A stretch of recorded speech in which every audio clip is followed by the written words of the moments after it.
Please subscribe and click the bell. Ako, si Rodrigo Roa Duterte, ay nais na talikuran ang aking karapatang dumalo sa pagdinig sa kumpirmasyon ng mga singil na kasalukuyang nakatakda para sa 23 hanggang 27 ng Pebrero 2026.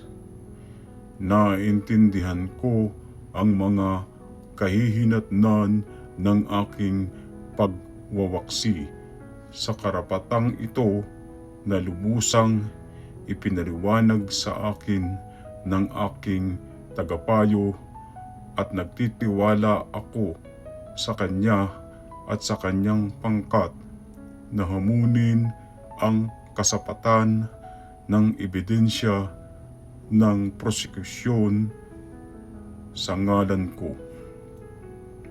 Hindi ko nais na sundin ang mga paglilitis na ito mula sa labas ng silid ng hukuman sa pamamagitan ng paggamit ng teknolohiya ng komunikasyon.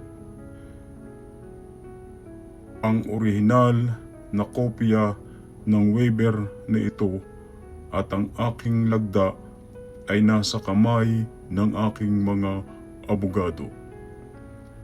Ang aking mga dahilan ay ang mga sumusunod. Hindi ko kinikilala ang jurisdiksyon ng International Criminal Court sa aking katauhan.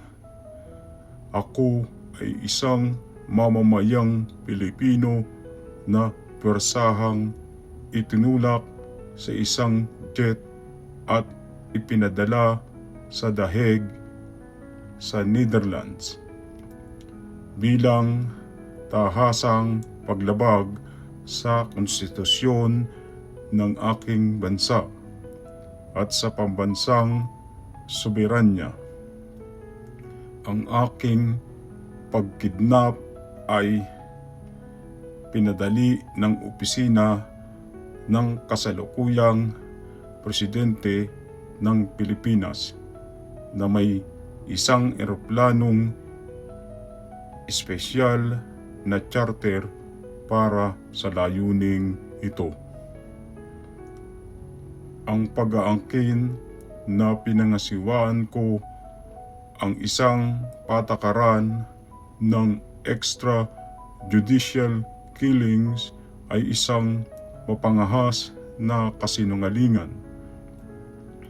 Ang mga pag-aangkin na ito ay inilalako ng aking mga kalaban sa politika sa loob ng maraming taon at tulad ng alam ng aking bansa, ang mga ito ay batay sa salita ng mga individual na ang kredibilidad ay lubusang sinisiraan.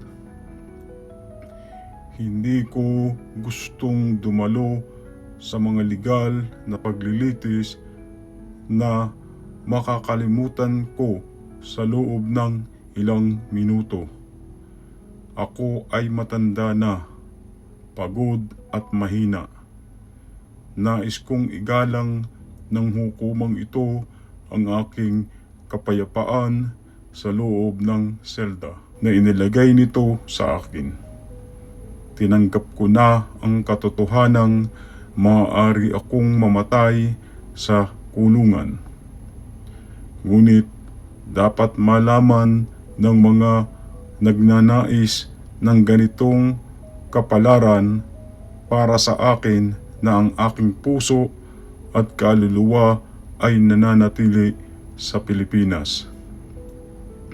Ipinagmamalaki ko ang aking pamana at ang aking paglilingkod sa aking mga kababayan sa buong mundo. Huwag magduda ang sinuman sa aking pagmamahal at katapatan sa bansang Pilipino. Makes sense.